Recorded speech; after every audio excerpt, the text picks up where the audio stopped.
What's up, YouTube? Capital G here, letting you guys know what the heck happened at the UDS Ultimate Duelist Series that took place over the weekend and just wrapped up in Kissimmee, Florida. As you guys can see, the one and only Jeff Jones holds the title. He was crowned the champion today with Pendulum Magicians, and I think that that was probably the story of the weekend. Not Jeff Jones, because obviously we've recognized all the way since the GX days that he is a fantastic duelist, and what, 3 or 4 time YCS champion. At this point, I can barely keep up. Definitely a legendary player, but Pendulum Magicians showed up over the weekend and they were just such a strong deck. Now, it's kind of interesting because if you look at the top 8 breakdown, Pendulum Magicians was over half the top 8. And actually, before I jump into that, for those of you who don't understand what a UDS is, you don't understand in this picture. Nope, not that one. Nope, not that one with the cosplayers. There we go. If you don't understand why Jeff Jones is holding a belt instead of like the,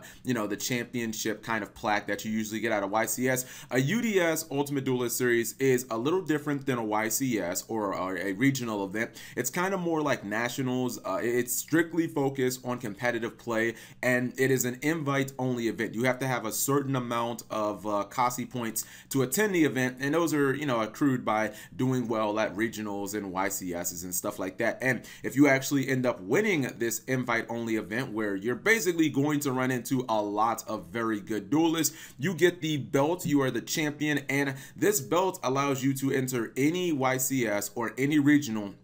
My understanding is for the rest of your life for free. Now, you don't get the prize support, but you do get free entry, so you can save yourself 20 bucks, which is actually pretty good. But somebody like Jeff Jones, I feel like they should just give him a lifetime achievement award at this point for how many events that he has actually done so well in, and et cetera, et cetera. But anyways, let's go ahead and talk about the top 8 and talk about the show that was Pendulum Magicians. They did extremely well, and I knew that they were going to be a strong deck going into this format. My top 10 list, I put them as number 2, only behind Spirals, but I did make I did make sure that I noted that I believe that until Circuit Break came out, that Pendulum Magicians would probably be the best deck for the format. But it's actually quite odd because I wouldn't have actually picked Pendulum Magicians for this event. And I know it's going to sound like, well, Cap, what the heck? If you thought that they were the best deck, why wouldn't you pick them for this event? And you guys see here that, yeah, 5 of the top 8 was actually Pendulum. It's simply because when I was on Dueling Book, I would see a lot of Pro Play Games players. They were all running True Dracos. And let me see if I can actually pull up the one with Aaron Furman. This is probably who I would have just, if I had to have a crapshoot guess at who was going to win, I probably would have picked somebody like Aaron Furman, because he's pretty much been on a tear over like the last year or so. I believe he's won a UDS, and he was playing something super interesting. I went and I read his feature match, and I was like, okay, this guy obviously loves himself some Dracos. But then they showed his opening hand, and it has a Cosmo Dart Destroyer and a Slip Rider, and I was like, wait, what is this?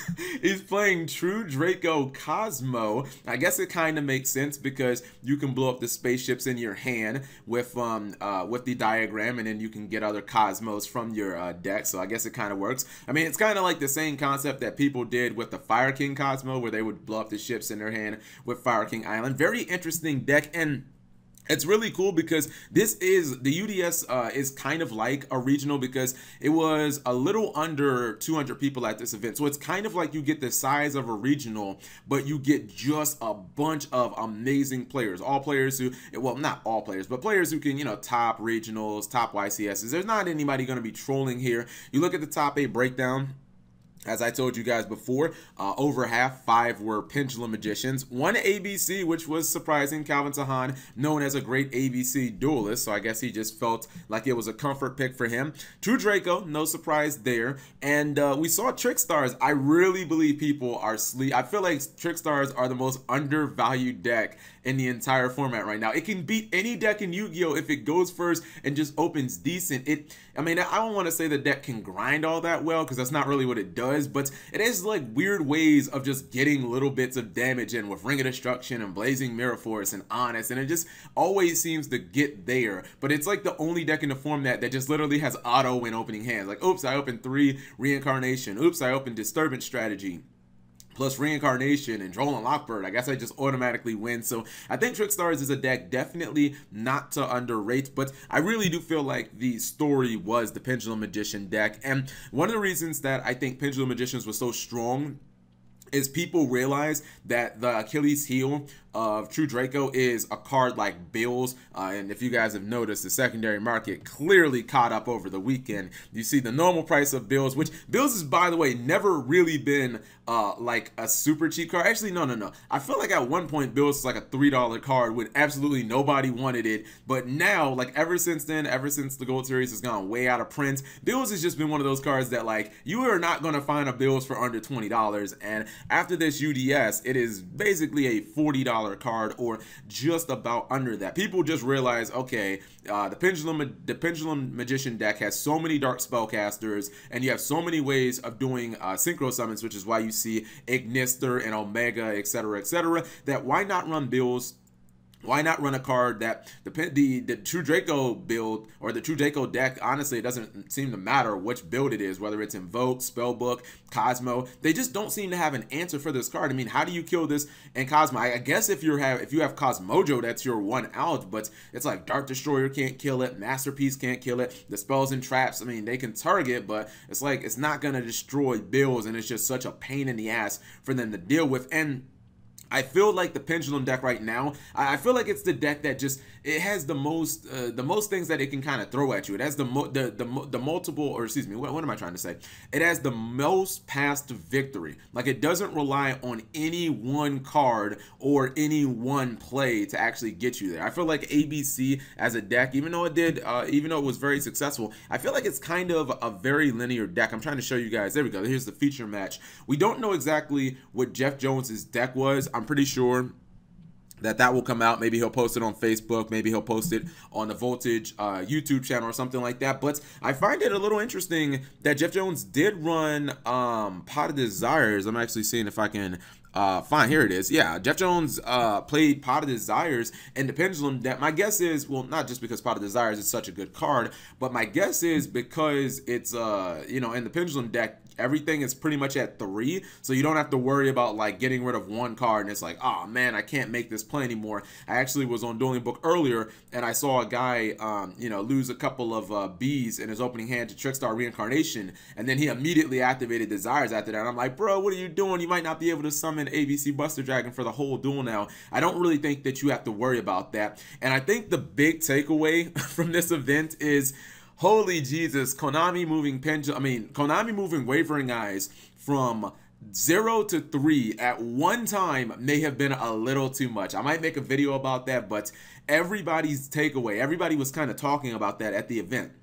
Like, Wavering Eyes is still just utterly ridiculous. Maybe they should have moved it to 1. Maybe they should have moved it to 2. But them moving it to 3, alongside of Joker going to 3, and so many of Pendulum Magicians getting all their support back, it's just kind of overwhelming. And, you know, it is definitely a deserving title for Jeff Jones to win. You look at the standings after Swiss. This was a 12-round event, so definitely way bigger than a regional. I don't know any 12-round regionals that go on, not even the ones in LA that are like 1,000 people. Largest regional I've ever been to has been like 9 rounds. You can see Jeff Jones after 12 rounds of Swiss has 33 points. So the dude was clearly the best player at the entire tournament. And, you know, congratulations to him. Definitely well deserved. And what do you guys think? Just wanted to show the cosplayers. By the way, and I guess they were allowing like everybody to take pictures with the championship belts. Okay, some pretty nice pictures there. But yeah, my definite favorite is the cosplayers with the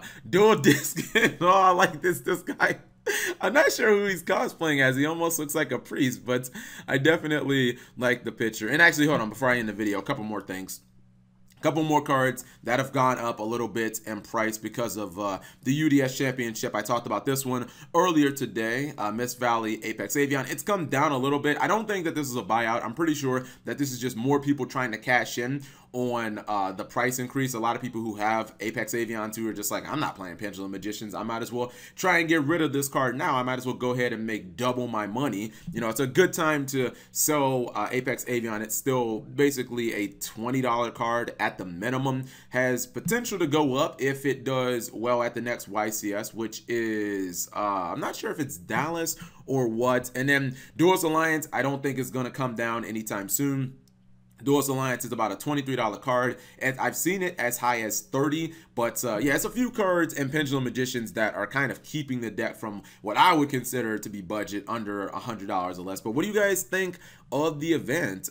Did you see this coming? I knew that there would be a lot of crazy decks in the top 8. I figured that there'd be at least 4 different decks. I thought True Draco would ultimately win because I thought a lot of the high tier players would be playing that. I thought a lot of the Pro Play Games guys would be playing that, but I guess they got themselves knocked out, and looks like right now Pendulum Magicians is at the top of the food chain. I wonder if maybe we'll see a situation where Anti-Spell Fragrance starts becoming a big part of the meta again to counter it. I just feel like Anti-Spell Fragrance isn't very good against like the True Draco deck because they can just set their spells and then tribute summon, you know, tribute summon with them, and then they get the popular anti-spell. So against that deck, it like doesn't really hurt them. I think that's one of the reasons why anti-spell isn't seeing too much player. I don't know, maybe we'll see more Imperial Order, which the True Draco players, if I'm not mistaken, they contribute that to summon their Draco guys. So whatever you guys think, leave it in the comment section below. Thank you guys for watching. As always, subscribe if you have not already, and turn on those notifications for daily videos.